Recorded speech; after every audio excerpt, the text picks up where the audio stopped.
Markas Aurelijus. Meditacijos. Pirma knyga. Pirma mintis. Iš savo senelio Vero išmokau švelnumo ir nuolankumo, gebėjimo tvardytis, vengti pykčio bei aistrų.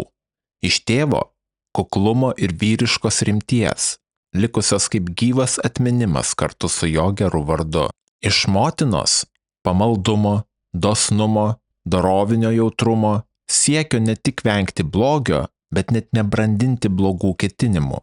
Saikingumo mityboje ir išmintingo santūrumo, turtuose slypinčių pertekliaus pagundų akivaizdoje. Iš prosenelio sužinojau, kad verta lankyti viešasias mokyklas ir paskaitas, kad prasminga kviesti gerus mokytojus į namus ir nepagailėti lėšų tam, kas ugdo sielą. Antroji mintis. Iš žmogaus, kuris mane augino, išmokau likti nešališku. Nesiduoti įtraukiamam į jokias cirko frakcijas, nei žaliuosius, nei mėlynuosius, taip pat neremti nei parmuliarių, nei sekutorių gladiatorių kovose. Iš jo perėmiau ištvermę, paprastą ir tvarkingą gyvenimo būdą, įprotį pats atlikti darbus, o ne perleisti juos kitiems. Mokėjimą išlikti susitelkusiam, nepasiduoti gandams ir nepasitikėti apkalbomis. Trečia mintis. Iš Diogneto, kad neverta skirti dėmesio tuštiems dalykams ir nereikia lengvai patikėti paskalomis, ypač sklindančioms iš apsimetėlių, burtininkų ar tariamų pranašų apie burtažodžius ar demonų varymą, kad neverta laikyti putpelių dėl azarto, kad būtina gerbti kitų laisvą nuomonę ir nuoširdžiai atsiverti filosofijai. Esu jam dėkingas ir už tai, kad pirmąsyk išgirdau Bachijų, o vėliau Tandasį ir Marcijaną, kad jaunystėje rašiau dialogus ir kad pamilau kuklų, graikams filosofams būdingą gyvenimo būdą, jų guolius, kailinius, paprastą kasdienybę. Ketvirtoji mintis. Už tai, kad pradėjau suvokti, jog mano gyvenimas reikalauja pataisos, dėkoju Rustikui, taip pat kaip likau toli nuo tuščių sofistų.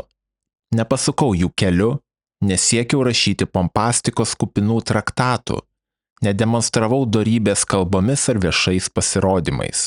Jo dėka nusigręžiau nuo retorikos, poezijos ir išpūstos kalbos.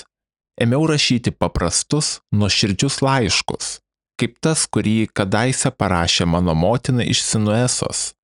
Jis išmokė mane atlaidumo, mokėjimo lengvai susitaikyti su tuo, kuris nuoširdžiai atsiprašo.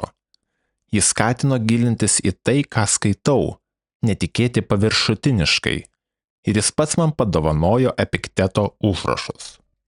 Penktoji mintis. Iš Apolonijaus perėmiau supratimą, kas yra tikroji laisvė, tvirtumas ir gyvenimas vedami proto. Net skausme, netektyje ar ligos metu išlikti ištikimam sau. Jis buvo gyvas įrodymas, kad žmogus gali būti ir ugningas, ir švelnus.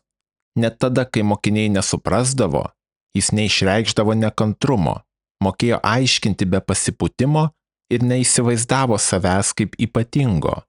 Iš jo išmokau priimti dovanas ar gerumą taip, kad netaptum įsipareigojęs, nei pernelyg lenkdamasis, nei likdamas abejingas. Šeštoji mintis. Iš Seksto išmokau švelnumo, pavyzdingo šeimos gyvenimo ir santarvės su gamta, ramybės be dirbtinio išorinio rimtumo, gebėjimo suprasti ir atsižvelgti į skirtingus draugų charakterius, kantrybės kvailiems, supratimo tiems, kurie laikosi paprastų įsitikinimų. Jis buvo pavyzdys, kaip derinti prisitaikymą su pagarba, būti kartu ir maloniam, ir keliančiam pagarbą. Gebėjo aiškiai ir metodiškai išdėstyti, kas reikalinga gyvenime. Niekada nepyko, bet visada buvo švelnus ir jautrus.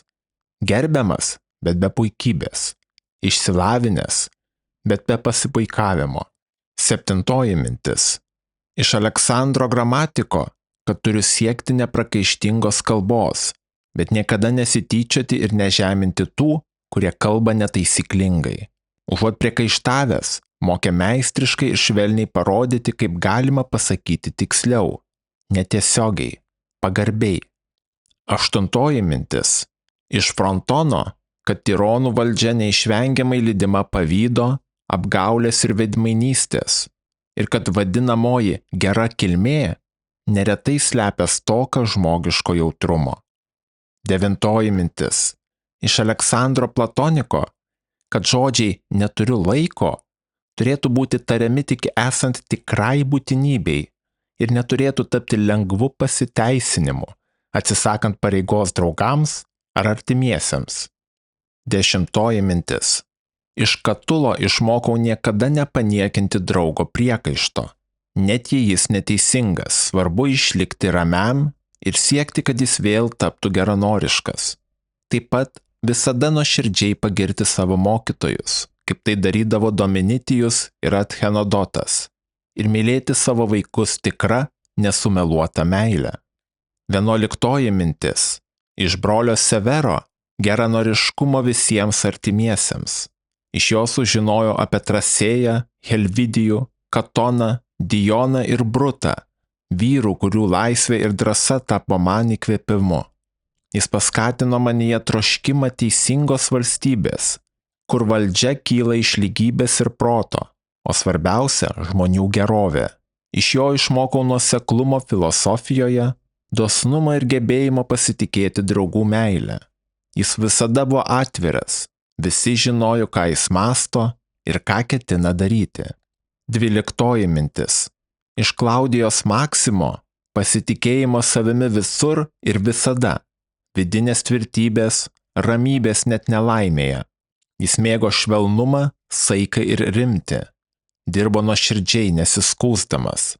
Visi žinojo, jis sako tai, ką galvoja, ir daro tai su gera valia. Jo laikysena visada buvo stabili. Jis nesistebėjo, neskubėjo, bet ir nevėlavo.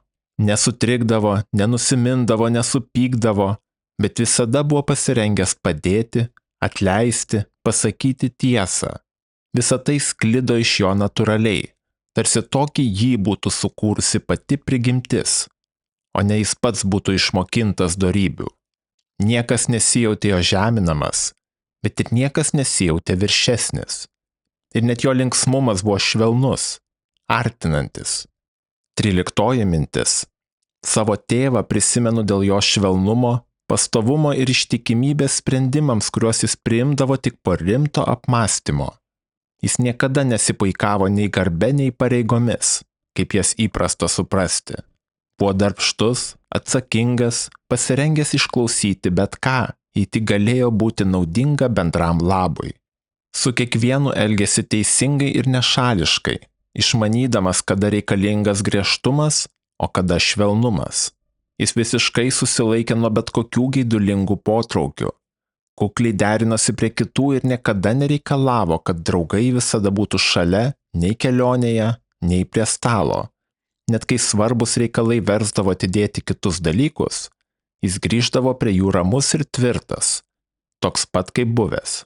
Jis viską svarstydavo nuodugniai, kantriai klausydavo kitų ir niekada nesitenkindavo paviršutinišku supratimu. Draugais rūpinosi nuoširdžiai, jų neįsižadėdavo, bet ir nelepino. Buvo patenkintas tuo, ką turėjo. Linksmas veide, tvarkingas net smulkmenose, bet triukšmo ar tuščios demonstracijos. Vengė liaupsių ir pataikavimo. Atsakingai tvarkė valstybės reikalus. Skaičiavo išlaidas, o kritiką dėl savo griežtumo priimdavo be kartėlio. Jis nebuvo nei prietaringas dievų garbintojas, nei liaudės meilikautojas. Elgėsi blaiviai, teisingai, pagarbiu būdu visais klausimais. Nesiekė šlovės, o savo turtus ir patogumus naudojo be pasipūtimo ir be prisirišimo. Jei jų netekdavo, nejusdavo stokos. Jo niekas negyrė kaip iškalbingiausio ar paslaugiausio žmogaus, bet jį gerbė kaip brandų, tvirtą, savimi pasitikinti žmogų, gebantį valdyti ir save, ir kitus. Jis gerbė tikruosius filosofus, niekada nesityčiojo iš kitokių, buvo malonus ir nuoširdus, bet neįkyrus, rūpinosi savo kūnu saikingai, ne per daug, bet ir nebejingai. Retai jam reikėjo gydymo, nei išorinio, nei vidinio. Pripažindavo kitų gebėjimus, ar tai būtų iškalba, teisė ar papročių išmanimas ir rūpinosi, kad gabieji būtų įvertinti pagal nuopelnus. Nors laikėsi senųjų papročių, jis niekada to nedemonstruodavo. Buvo pastovus tiek vietose, tiek veiklose. Net po galvos skausmų sugrįždavo su nauja jėga. Retai turėjo paslapčių, tik tuomet, kai to reikalavo svarbus viešieji reikalai. Visose srityse – renginiuose, statybose, dovanose – jį vedė ne šlovės troškimas, o teisingumas. Jis niekada nesilankė pirtyse nelaiku, nesidomėjo architektūra, nekreipė dėmesio į drabužių spalvas ar audinių rūšis. Visada buvo mandagus, ramus, santūrus, niekada taip neįsitraukdavo į kokį reikalą, kad atrodytų lyg perkaitęs ar apsėstas. Priešingai, viską atlikdavo švariai, tvarkingai, be skubos. Jam tiktų tai, kas sakyta apie Sokratą, kad mokėjo tiek stokoti, tiek naudotis gerybėmis išlikdamas santūrus abiem atvejais. Tai dvasios branda ir tvirtumas, kurį jis parodė, kai slaugė Maksimą jo ligos metu. 14 mintis. Iš dievų gavau daug. Gerus senelius, tėvus, seserį, mokytojus, tarnus, mylinčius giminaičius, beveik viską, kas man brangu. Kad dėl skubotumo ar impulsyvumo niekada jų neįžeidžiau, nors mano prigimtis galėjo tai leisti, jei aplinkybės būtų susikloščiusios kitaip, tačiau dievai neleido, kad taip įvyktų. Kad mane auklėjo ne tėvas sugulovė, o kad jaunystėje išsaugojau tyrumą, kad netapau vyrų per anksti, o veikiau vėliau, nei reikalavo aplinkos spaudimas, kad gyvenau šalia valdovo ir tėvo, kuris parodė, jog galima būti princu be sargybos, be prabangos, be puošnių šviesų ir statulų, ir kartu įlikti ištikimam viešajam reikalui. Kad turėjau brolį, kurio pavyzdys skatino mane augti, o meilė džiugino širdį, kad mano vaikai gimė sveiki, kad neturėjau išskirtinio talento retorikai ar poezijai, todėl nepajutau poreikio jomis žavėtis ar išaukštinti, kad tinkamu metu paskyriau aukštas pareigas tiems, kurie mane auklėjo, neužlaikydamas jų vilčių, kad pažinau Apolonijų, Rustiką ir Maksimą, kad turėjau daugybę progų rimtai apmastyti gyvenimą pagal gamtą, kas jis yra iš tiesų ir kaip jį reikia gyventi. Jei nesinaudojau šią dievų suteikta galimybę anksčiau, tai tik todėl, kad pats buvau kurčias jų kvietimui, kad mano kūnas ištvėrė daugelį metų ne visuomet lengvo gyvenimo, kad niekada nesusigundžiau Benedikta ar Teodotu, o net kai pajusdavau aistros pliūpsnį, greitai sugebėdavau jį įveikti, kad net ir pyktelėjęs ant Rustiko niekada nepadariau nieko, ko turėčiau gailėtis, kad mano motina nors ir galėjo mirti anksti, vis dėlto praleido su manimi paskutinius savo gyvenimo metus, kad kiekvieną kartą, kai norėdavau padėti vargšui ar nelaimės ištiktam, niekada netekdavo girdėti, kad nėra lėšų ir pats niekada neturėjau prašyti pagalbos, kad turiu žmoną, paklusnę, mylinčią, nuoširdžią, kad galėjau patikėti savo vaikų auklėjimą žmonėms, kuriuos laikiau tinkamiausiais, kad net sapnai padėdavo man, stabdydavo kraujavimą, gydydavo galvos svaigimą, kaip ir tuomet, kai kajetoje patyriau tai, ką sakoma jautė Krisės, kai meldėsi prie jūros, ir kad pradėjęs domėtis filosofija, nepatekau į sofistų pinkles, nešvaiščiau laiko tuštiems ginčams ar smulkmeniškiams gamtos reiškinių tyrinėjimams. Visa tai tik dievų ir likimo dovana. 15 mintis. Kvadių žemėje, prie Granua upės, sau ryte sakyk, šiandien sutiksiu tinginį, smalsuolį, nedėkingą, burnojantį, klastingą, melagingą ar pavydų žmogų, šaltą ir be gailesčio. Visi šie trūkumai kyla iš nežinojimo, kas iš tiesų yra gėris ir blogis. Bet aš žinau, gėris tai vienintelis dalykas, kurio verta trokšti. Blogis vienintelis, kurio privalu vengti. Ir aš žinau, kad klistantysis, kas jis bebūtų, yra mano artimas. Ne dėl kraujo ar kilmės, bet dėl proto ir dieviškosios kibirkšties bendrystės. Kaip jis galėtų man pakenkti, ji neturi galios priversti mane elgtis gėdingai. Kaip galėčiau pykti ant to, kuris iš esmės yra man toks artimas? Juk visi gimėme būti bendradarbiais, kaip kojos, rankos, vokai, viršutiniai ir apatiniai dantis. Prieštarauti vienas kitam reiškia prieštarauti pačiai prigimčiai, o pyktis tai priešintis jai. 16 mintis. Kas aš esu? Kūnas, gyvybė ir tai, ką vadiname žmogaus esme, protas. Atmesk knygas, nebeleisk protui blaškytis, jis jau nebeturi tam laiko. Būk pasiruošęs mirti. Apie kūną galvok taip. Kraujas, kaulai, oda – sudėtingas, bet paprastas audinys iš nervų, venų ir arterijų. Nevertink jo labiau, nei jis vertas. Apie gyvybę – tai tik vėjas. Ir nepastovus, tik trumpas įkvėpimas ir iškvėpimas. 3. Tavo valdančioji dalis – protas. Pagalvok, esi jau senas. Nepaversk šios kilniosios dalies vergu. Neleisk, kad neprotingi troškimai ją tampytų kaip virvėmis. Neleisk jai skųstis tuo, kas yra, ar bijoti to, kas dar tik gali nutikti. 17 mintis. Kas kyla tiesiai iš dievų, priklauso jų apvaizdai. O tai, ką vadiname atsitiktinumu, irgi kyla iš gamtos, iš tos pačios pirminės visumos, kurią apima ir valdo dieviškasis protas. Visi dalykai kyla iš ten. Viskas, kas egzistuoja, yra būtina, naudinga visumai, kurios dalimi esi ir tu. Kas naudinga visumai, tas neišvengiamai naudinga ir jos dalims. Visuma išlieka dėl nuolaitinės kaitos, paprastųjų ir sudėtinių elementų. Tebūna tau tai pakankama. Priimk tai kaip esminius gyvenimo dėsnius. Atsisakyk troškimo kaupti vis daugiau knygų, kad mirtum neniurnėdamas, bet ramiai, nuolankiai, su nuoširdžia padėka dievams. 2 knyga. 1 mintis. Prisimink, kiek kartų jau atidėliojai šiuos dalykus, nors dievai regis jau buvo paskirę tau dieną ir valandą. Atėjo metas pažinti tikrąją pasaulio, kurio esi dalis prigimti, ir to, kuris jį valdo, iš kurio lyg iš šaltinio ištekantis upelis atsiradai ir tu. Tau skirtas ribotas laikas. Jei jo neišnaudoji sielos žaizdoms gydyti ir vidiniai ramybei pasiekti, jis tiesiog praeis, kartu ir tu, ir niekada daugiau nebegrįš. 2 mintis.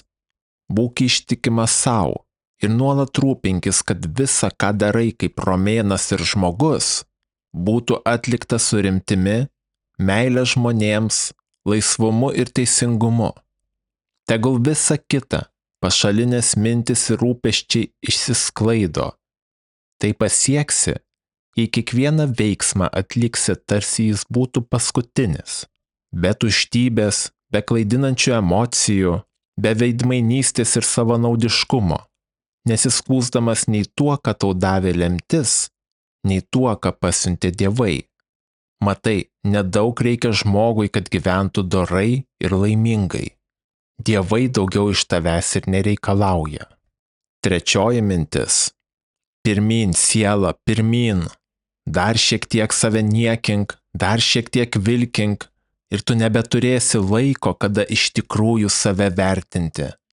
Kiekvieno žmogaus laimė glūdi jame pačiame, bet štai tu, beveik gyvenimo pabaigoje, vis dar jos ieškai svetimuose žvilgsniuose, o ne savo viduje. 4 mintis. Kodėl tave taip lengvai išmuša iš vėžių išoriniai įvykiai? Skirk laiko tam, kas išties vertinga. Liaukis blaškytis. Saugokis ir kitokios rūšies tuštumos.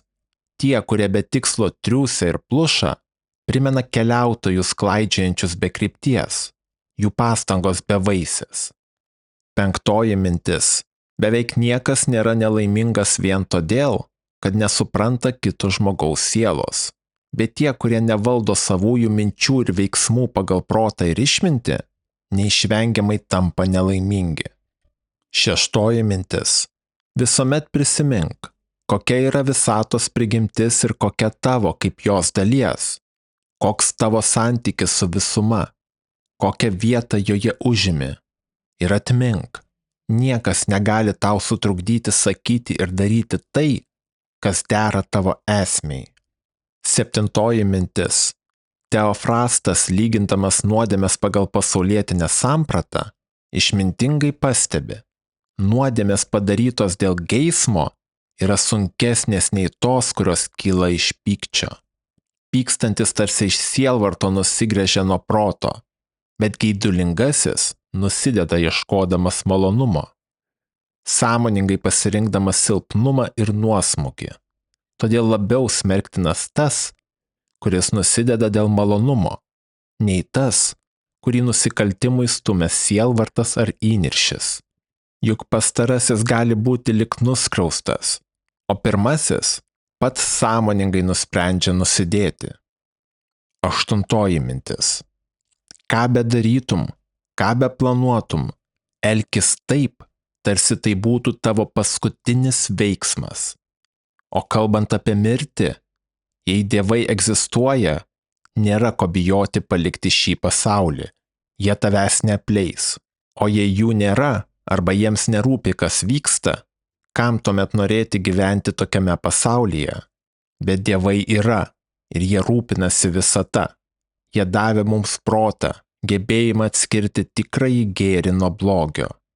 Jeigu egzistuotų koks nors dar didesnis blogis, jie būtų davę ir būdą jo išvengti.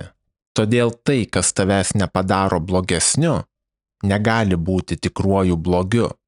Ir visata, ne iš nežinojimo ir silpnumo, leidžia tiek geriems, tiek blogiems patirti gyvenimą ir mirtį, šlovę ir panieką, skausmą ir malonumą, turtus ir skurdą. Visa tai nėra nei gėris, nei blogis, tik reiškiniai. 9 mintis. Pagalvok, kaip greitai viskas suyra.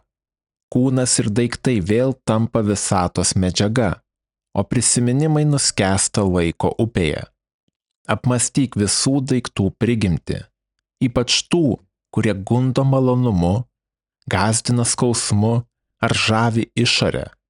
Kiek jie iš tiesų trapūs, laikini, sugedę, be tikros vertės.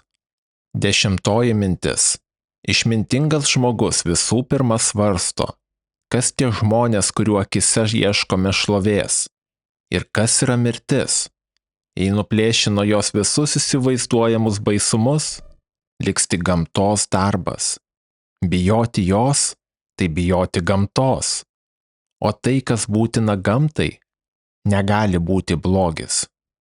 11 mintis.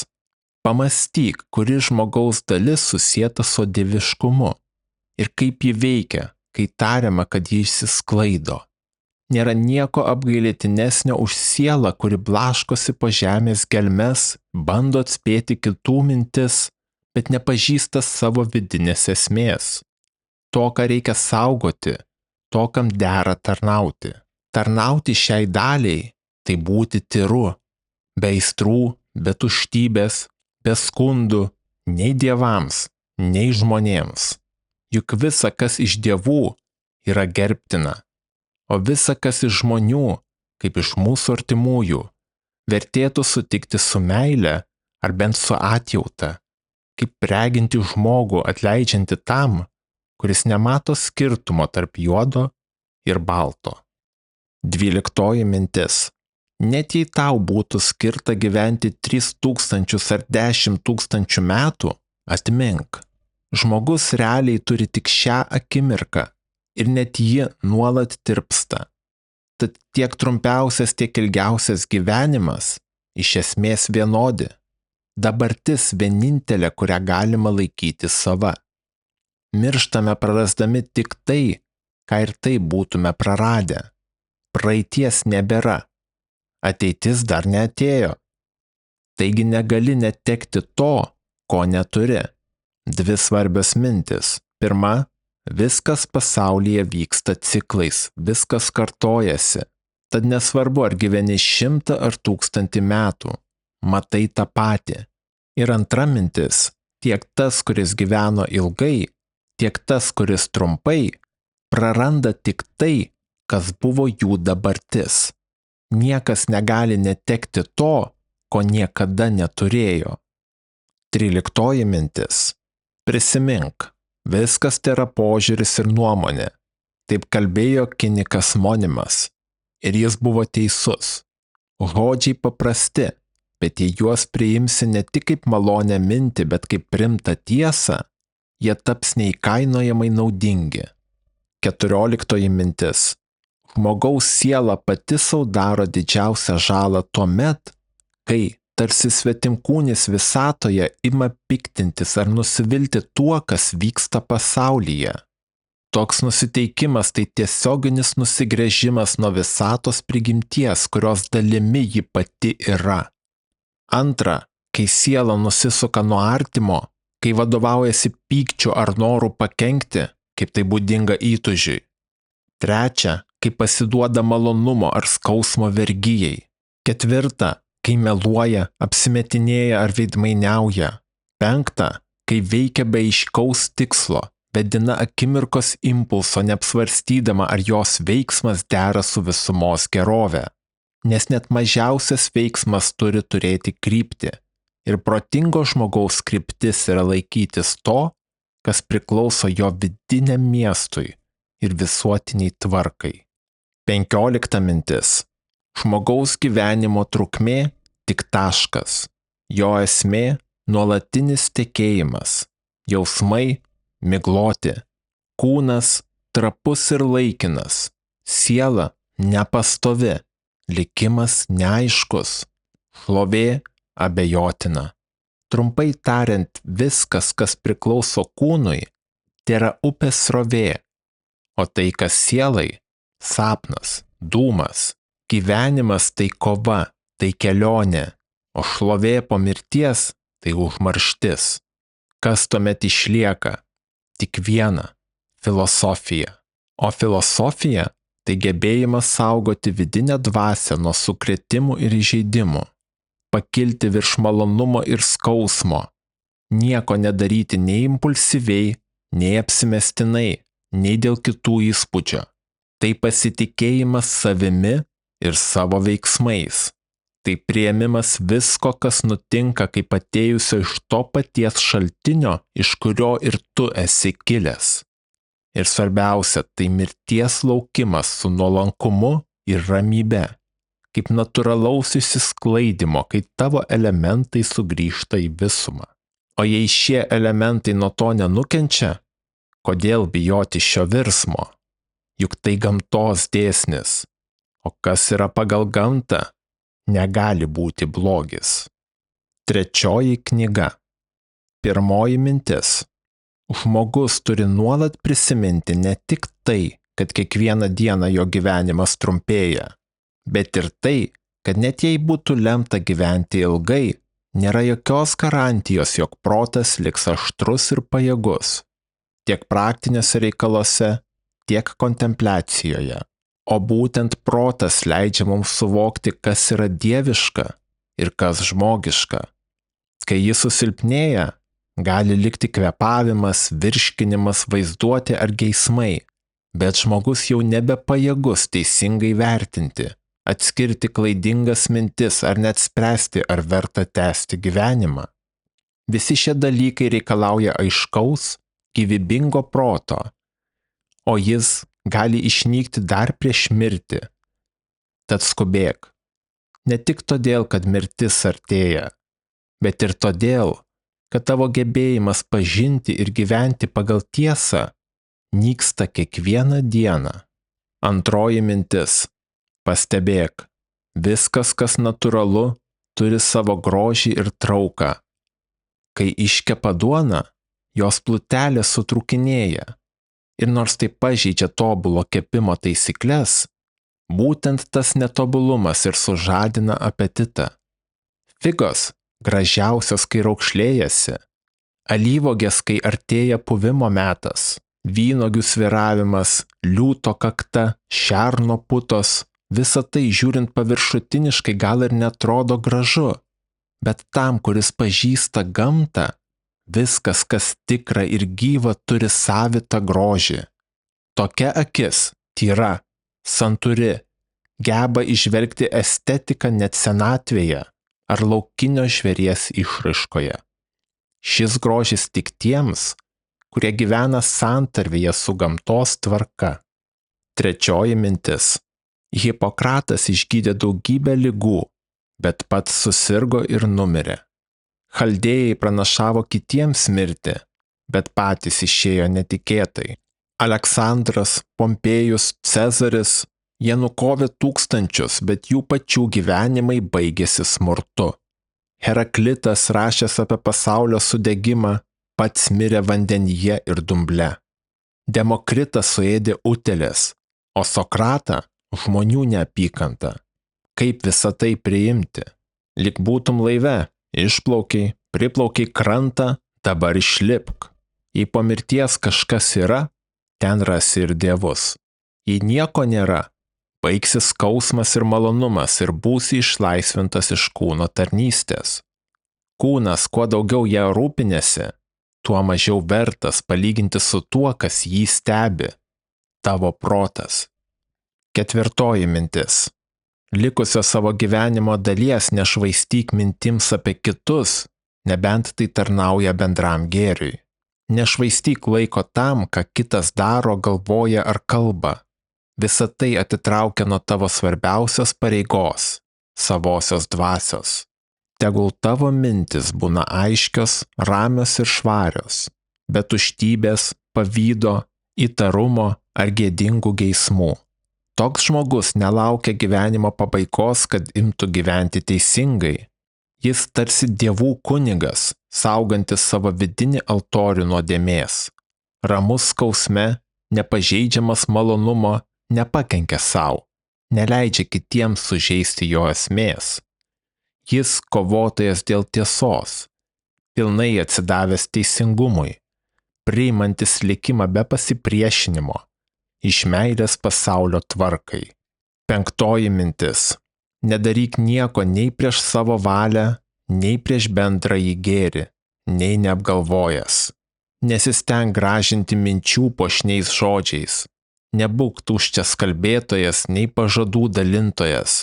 Tegul tavo dvasia, dieviškoji dalis tavyje, liudija, kas bendrauja su subrendusiu žmogumi, pilietišku, romėnišku, oriu, žmogumi pasirengusiu bet kurią akimirką iškeliauti, be baimės, be priekaištų, tokiu, kurio žodis patikimas ir be priesaikos. Šeštoji mintis.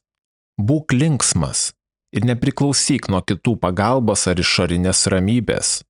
Būk tarsi tas, kuris nuo pradžių buvo tiesus, o ne tas, kurį teko ištaisyti.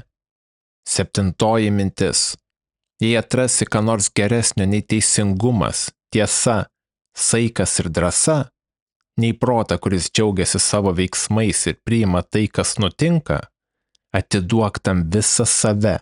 Bet jei nieko geresnio nerasi, tai neatsidėk niekam kitam. Visa, kas stovi prieš šią dorybę, šlovė, turtai, malonumai, gali nukreipti tave nuo kelio, tad rinkis išmintingai. Jei geriausia vadinama tai, kas naudinga, klausk, kam tai naudinga. Jei protui, laikykis.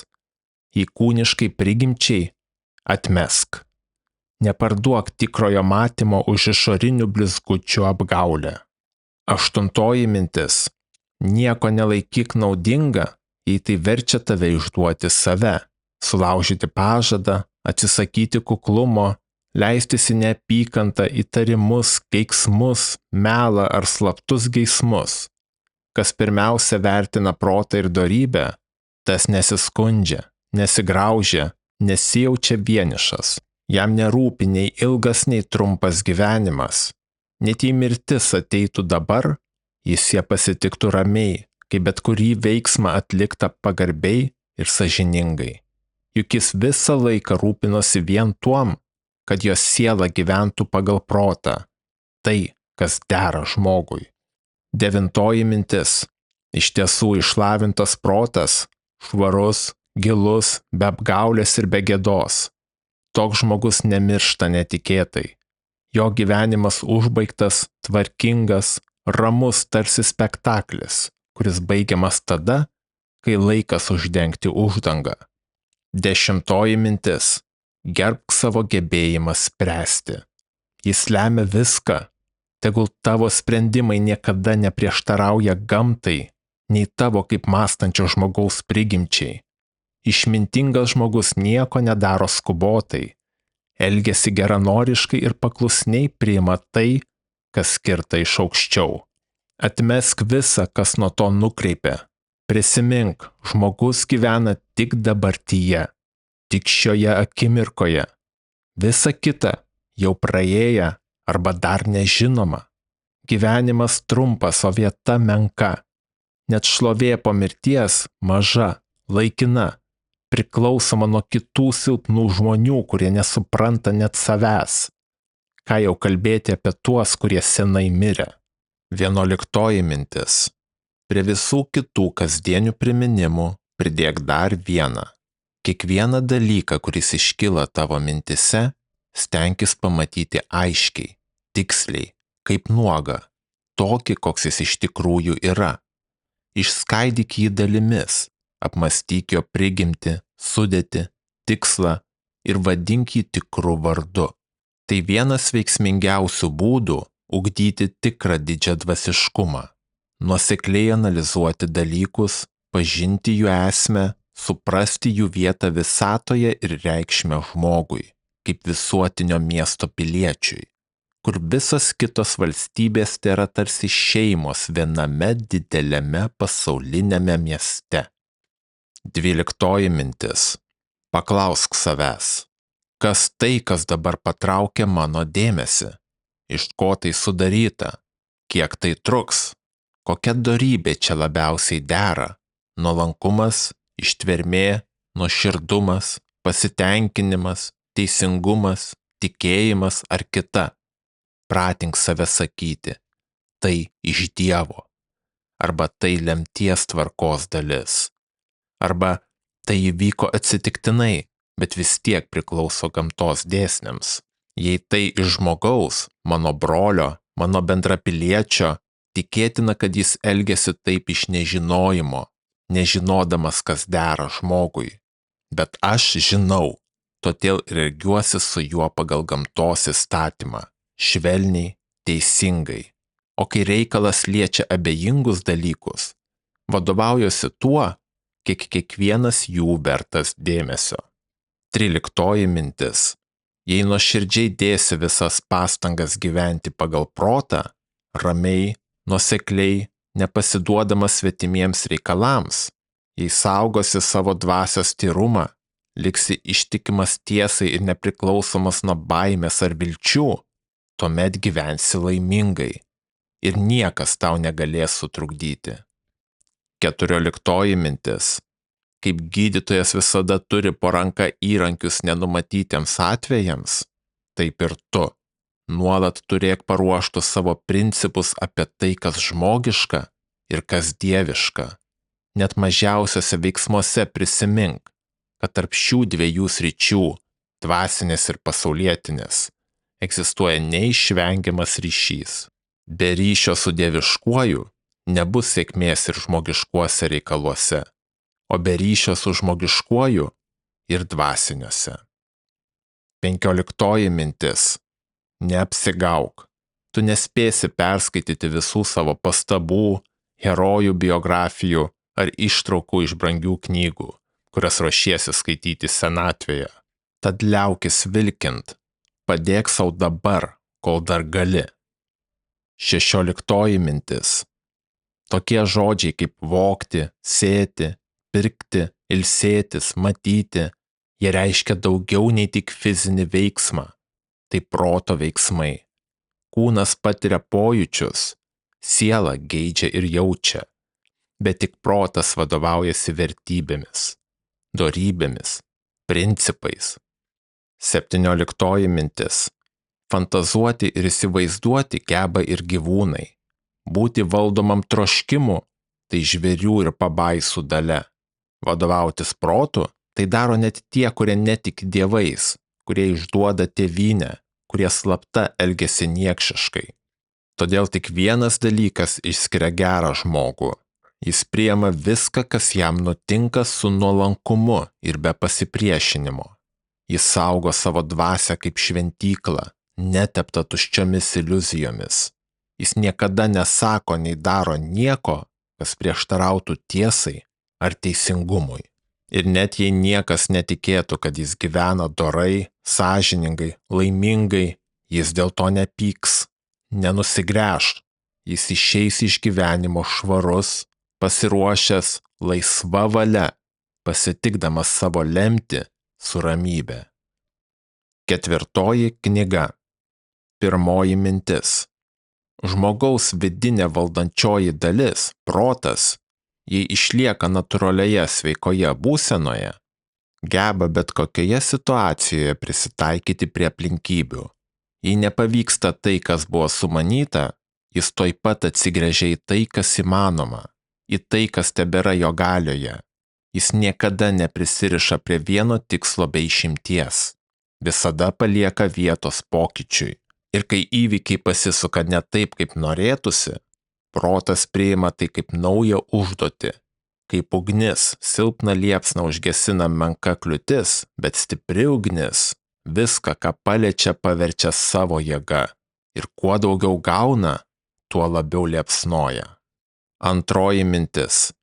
Nedaryk nieko impulsyviai ar atsitiktinai. Tegul kiekvienas tavo veiksmas kyla iš apmąstyto ir taurumu grįsto proto sprendimo. 3 mintis. Žmonės ieško prieglobsčio. Kaimuose, pajūryje, kalnuose ir tu pats neretai apie tai svajoji. Bet tai iliuzija. Tu gali bet kada pasitraukti į save, į savo vidinį pasaulį ir ten rasti ramybę. Nėra ramesnės užuovėjos už gerai sutvarkytą sielą. Ypač jei jis savyje nešioja priemonių, kurios nedelsiant suteikia širdžiai tylą ir aiškumą. Ramybė – tai vidinė tvarka, laisvė nuo išorinio chaoso ir nerimo. Suteik sau tokią atgaivą dažnai, tai atnaujins tave. Grįžk prie kelių esminių tiesų, kurios iškart apvalo ir nuramina sielą. Ir po tokios trumpos, bet tikros tylos būsi pasirengęs priimti tai, kas tave pasitiks. Kuom tu piktinėsi? Žmonių ydomis? Primink sau, visi protingi padarai sukurti vieni kitiems. Tad ne tik dera, bet ir būtina juos pakęsti. Jie klysta ne iš blogio, o iš nežinojimo. Ir kiek daug tų, kurie kadaise ginčijosi, pykosi, o dabar jau seniai virto dulkėmis. Ar tave slegia likimas? Tuomet prisimink, pasaulį arba valdo apvaizda, arba visa yra atomų chaosas, kaip manė Demokritas. Bet kuriuo atveju tai viena visuma, viena bendruomenė. Tad kam pykti? O dėl kūno, ko bijoti? Jeigu protas atsitraukia ir mato aiškiai, tu žinai, kvėpavimas, skausmas, malonumas – tai išoriniai reiškiniai, nuo kurių protas gali būti laisvas. Jei tave kamuoja rūpestis dėl šlovės, prisimink, kaip greitai viskas pamirštama. Kiek trumpas gyvenimas, kiek maža žemės dalis, kurioje esi žinomas, kiek nedaug žmonių tave iš tiesų pažins. Net didžiausia šlovė laikina. Laikoma rankose tų, kurie vargiai pažįsta save. Ką jau kalbėti apie tave? Tad dažnai traukisi save. Kreipk dėmesį į tą savo dalį, kuri yra tikroji tavo esmė. Venk išsiblaškimo, neįstrik niekur per daug. Būk laisvas. Žvelk viską kaip žmogus, kuriam paskirta dorybė. Gyvenk kaip žmogus, kaip visuomenės narys, kaip mirtingasis. Kai atsitrauki, prisimink 2 tiesas. Pirma, kad niekas nepasiekia tavo sielos, jeigu tu to neleidi. Viskas yra išorė, o nerimas kyla iš tavo paties nuomonės. Antra, kad viskas greitai kinta ir praeina. Kiek kartų gyvenime jau matei pasaulį besikeičiantį? gyvenimas nuolatinė kaita, o žmogaus būklė tai tik nuomonė. 4 mintis.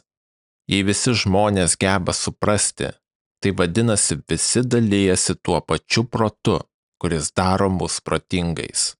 Jei protas bendras, tuomet ir elgesio taisyklės yra bendros. Iš to kyla ir bendras įstatymas. O jei yra bendras įstatymas, vadinasi esame tos pačios bendruomenės nariai. Taigi visa žmonija yra viena visuotinė valstybė. Ir iš šios vienybės kyla mūsų protas, supratimas, įstatymas, nes iš kur dar jie galėtų būti?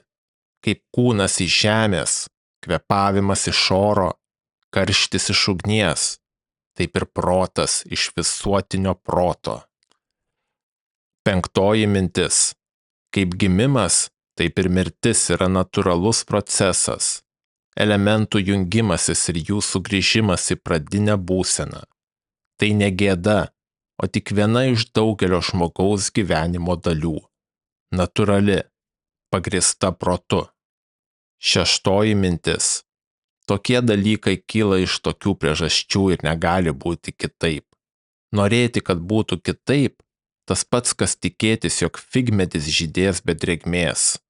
Prisimink, po trumpo laiko mirsi tiek tu, tiek tas, kuris tave įskaudino. Ir netrukus neliks nei jūsų vardų, nei prisiminimo. 7 mintis. Jei pašalinsi nuomonę, kad tau pakenkta, pats skausmas išnyks. O jei niekas nesijaučia nuskriaustas, vadinasi ir skriaudos nėra. Tai, kas tavęs nepadaro blogesniu, negali ir pakenkti tavo gyvenimui. Todėl tai nekenkia tau, nei iš vidaus, nei iš išorės. Tai įvyko natūraliai, vadinasi ir neišvengiamai. 8 mintis. Viskas, kas vyksta pasaulyje, vyksta teisingai. Tai suprasi, jei žiūrėsi ne tik į priežasčių seką, bet ir į vidinį teisingumą. Viskas pasiskirsto pagal vertę. Tad stebėk tai ir nedaryk nieko, kas neatsilieptų tikro gero žmogaus širdžiai. Tegul toks požiūris lydi kiekvieną tavo veiksmą. 9 mintis. Negalvok taip, kaip galvoja tas, kuris tave įžeidė, ir neįsileisk jo į savo mąstyseną. Žvelk į pačią esmę. Kas tai yra iš tiesų? 10 mintis. Visada laikykis 2 taisyklių. Pirma, nieko nedaryk be proto sprendimo, kilusio iš tavo vidinės aukščiausiosios dalies, kuris siekia žmonių gėrio. Antra, jei kas nors tave įtikina, kad esi neteisus, nebijok keisti nuomonės, bet tik dėl tiesos ir bendrojo gėrio, ne dėl šlovės ar palankumo. 11 mintis. Ar turi protą? Turi. Tai kodėl jo nesinaudoji? Jei tavo protas atlieka savo paskirtį, ko dar galėtum trokšti? 12 mintis. Kol kas buvai atskira dalis, bet netrukus sugrįši į visumą, į bendrąją substanciją, iš kurios esi kilęs. Kaip daugybės smilkalų dalelių dega ant to paties altoriaus, viena sudega greičiau, kita lėčiau, bet visos jos tampa tuo pačiu dūmu. 13 mintis. Po 10 dienų, jei vėl atsigręši į dorybę ir protą, tie patys žmonės, kurie šiandien tave laiko kone dievu, ims žiūrėti tave kaip į paprastą beždžionę. Toks permainingas yra žmonių vertinimas.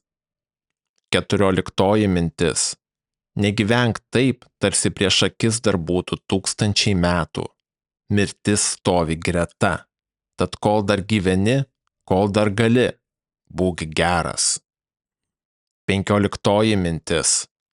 Kiek daug ramybės ir laiko laimi tas, kuris nesidomi, ką kiti sako, daro ar planuoja, bet rūpinasi tik tuom, ką pats daro, kad tai būtų teisinga, dorovinga, kaip sakė Agatas, nežiūrėk į kitų ydas, bet eik tiesiai savo keliu, be blaškymosi, be nerimo.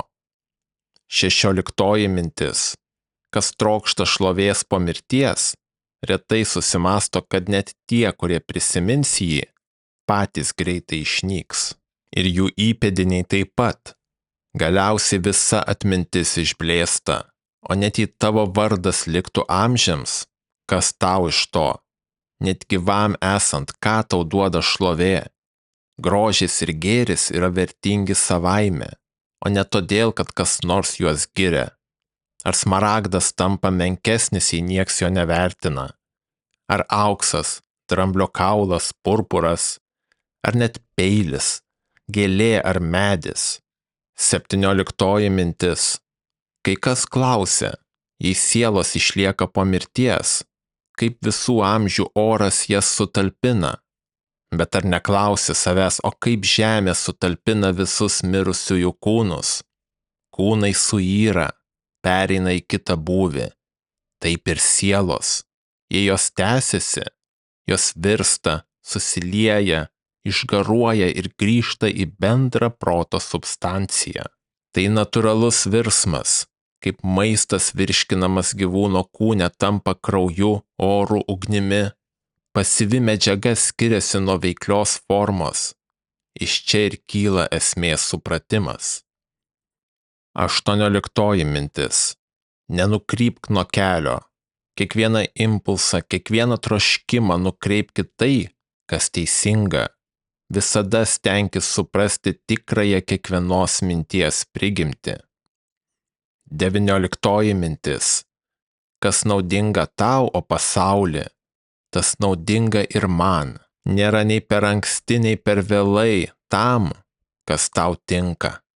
Kiekvieną tavo vaisių, kiekvieno sezono priimsiu kaip vertingą, o gamta, iš tavęs viskas kyla, tavyje viskas laikosi, į tave viskas sugrįžta. Jei kas nors galėjo sakyti, o Atėnai, mylimoji Kekropo žemė, kodėl aš negaliu tarti, o pasaulį, dieviškas mieste, mano meilė. 20 mintis. Dažnai sakoma, jei nori būti laimingas, nesikiški per daug reikalų. Ir tai tiesa. Geriausia apriboti save iki būtiniausių veiksmų. Tiek, kiek to reikalauja protas, kuris žino, kad žmogus sukurtas gyventi visuomenėje. Ir tai teikia džiaugsmą ne tik dėl veiksmų gerumo, bet ir dėl jų paprastumo. Kadangi daugelis mūsų žodžių ir veiksmų nereikalingi, jų atsisakę laimime ramybės ir laiko. Tad dažnai paklausk savęs, ar tai būtina, ir venk tuščių minčių, jos veda į tuščius veiksmus. 21 mintis. Pabandyk gyventi taip, kaip geras žmogus. Priimk visą, kas skirta tavo daliai pasaulyje, su ramybė ir pasitenkinimu. Džiaukis dabartiniais savo veiksmais, o dėl ateities pasitikėk savo dora. Tu jau išbandėjai kitokį gyvenimą, dabar išbandyk šį. Nebeklaidžiok, grįžk į paprastumą. Jei kas nors nusideda, tai daro sau. Kodėl tai turėtų tave trikdyti? Jeigu tau kas nutiko, tai gera, nes tai, kas įvyko, nuo amžių buvo skirta tau. Gyvenimas trumpas, todėl gyvenk protingai ir teisingai. Ilsėkis saikingai. 22 mintis. Ar šis pasaulis, kosmosas gražiai sutvarkyta visuma, ar tik chaotiška mišrainė? Bet net jei taip, ji vis tiek graži. Ar gali būti, kad tavo viduje yra grožio, o visame pasaulyje tik netvarka?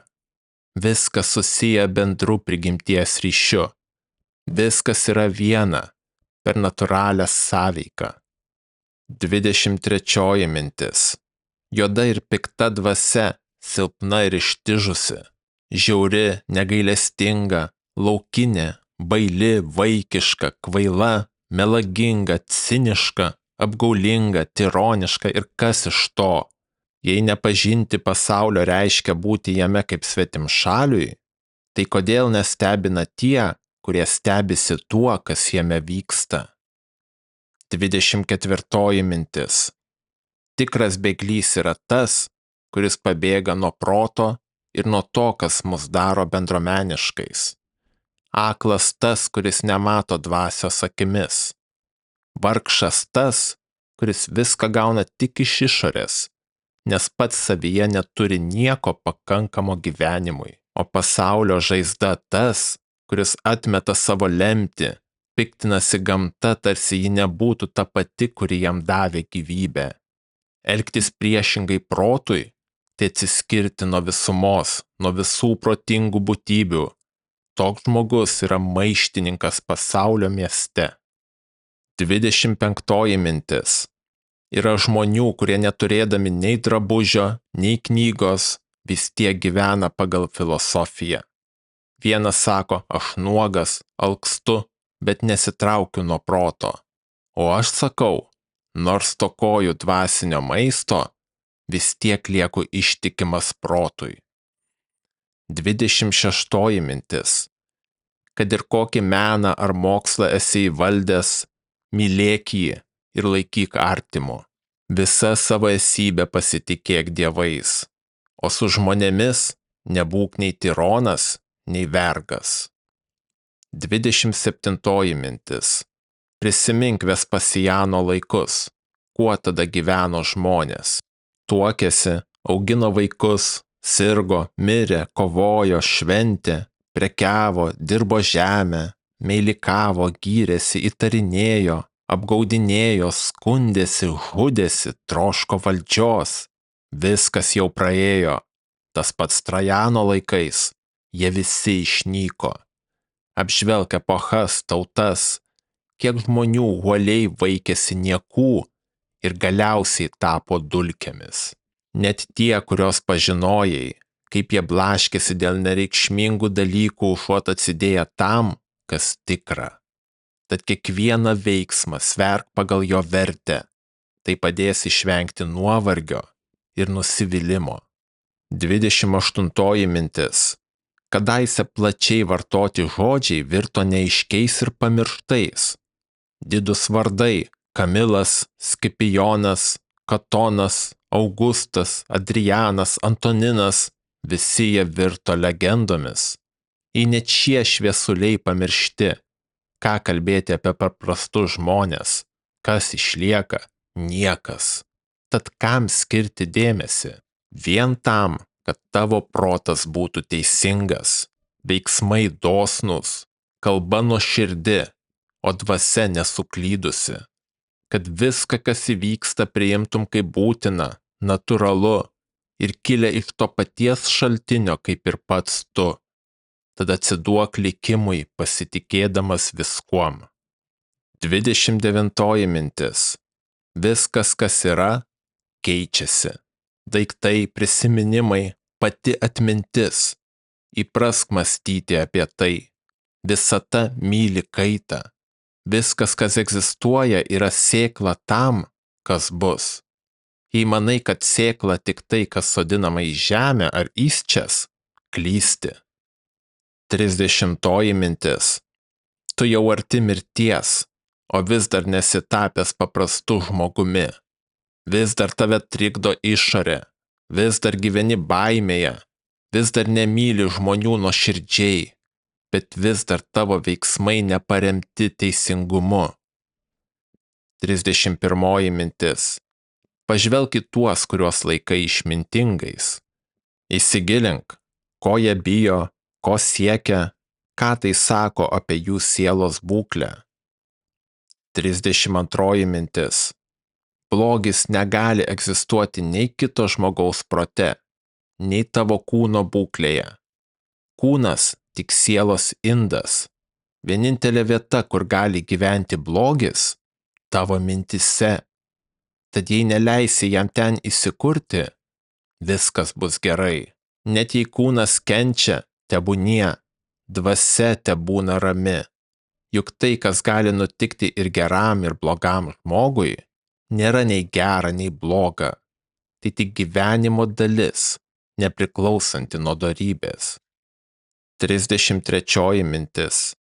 Visada mąstyk apie pasaulį kaip apie vieną gyvą visumą, turinčią vieną sielą. Visi reiškiniai susiję, viena kryptimi, vienu jutimu, vienu sprendimu. Viskas susiję neatsitiktinai, bet natūraliu, logišku ryšiu. 34 mintis. Kasgi tu esi, jei ne tavoji vidinė dieviškoji dalis? Kaip gerai pasakė Epiktetas, tik vargšė siela tempianti lavoną. 35 mintis. Kaita nėra žala ir atėjimas į buvimą per pokytį nėra laimėjimas. Pasaulis tai srauni upė. Vos pasirodo vienas dalykas ir jis nyksta, o jo vietą užima kitas. 36 mintis. Viskas, kas vyksta pasaulyje, yra natūralu, kaip pavasarį pražysta rožės, kaip vasarą sunoksta vaisiai, taip ir liga, ir mirtis, ir šmeižtas, ir klasta, visa tai priklauso gamtos tvarkai. Pasaulio įvykiai ne chaotiški, o susieti vidinę darną ir būtinybę. 37 mintis. Visada prisimink Heraklito mintį. Žemė virsta vandeniu, vanduo oru, oras ugnimi ir atvirkščiai. Visa tai amžinas virsmas. Ir prisimink, kaip žmonės kasdien susiduria su protu, tačiau vis tiek elgiasi priešingai jam. Kaip vaikai, kurie nesuprasdami kartoja tėvų judesius vien todėl, kad taip įprasta. 38 mintis. Jei Dievas tau pasakytų, kad mirsi rytoj ar poryt, ar tikrai laikytum poryt tokia didelė dovana? Juk tai vos viena diena. Tad kodėl mirti po daugelių metų laikai geresnė, nei mirti rytoj? 39 mintis. Dažnai prisimink, kiek gydytojų, astrologų, filosofų, karvedžių ir imperatorių jau mirė, nors kadaise atrodė nepajudinami. Ištisi miestai – Helikė, Pompėja, Herkulanumas – išnyko be pėdsako. Vieni žmonės laidojo kitus, o paskui patys buvo laidojami. Viskas laikina. Ką reiškia žmogus? Prieš kelias dienas dar gleivėta gyvybės užuomazga, o netrukus pelenai ar mumija. Būk nuolankus, kaip sunokusi alyvuogė ramiai krentanti nuo šakos ir dėkojanti medžiui bei žemei, kuri ją maitino. 40 mintis. Būk kaip uola prie kranto. Bangos ją talžo, bet ji stovi nepalaužta, o jūros įtūžis galiausiai įsikvepia jos papėdėje. 41 mintis. Nesakyk, vargšas aš, man taip nutiko, bet sakyk, laimingas aš, nes tai patyręs išlikau ramus, nei sugniuždytas, nei įsikandęs to, kas dar ateis. Juk tai galėjo nutikti bet kam, bet ne kiekvienas geba tai priimti oriai. Jei tai nesutrukdė tau būti teisingam, protingam, didžiadvasiškam, saikingam, vadinasi tai ne nelaimė, o jei gali tai pakelti garbingai, tai net tavo pergalė. 42 mintis. Jei bijai mirties, pažvelk į tuos, kurie godžiai siekia ilgo gyvenimo. Ką jie gavo daugiau nei tie, kurie mirė anksti? Visi iškeliavo.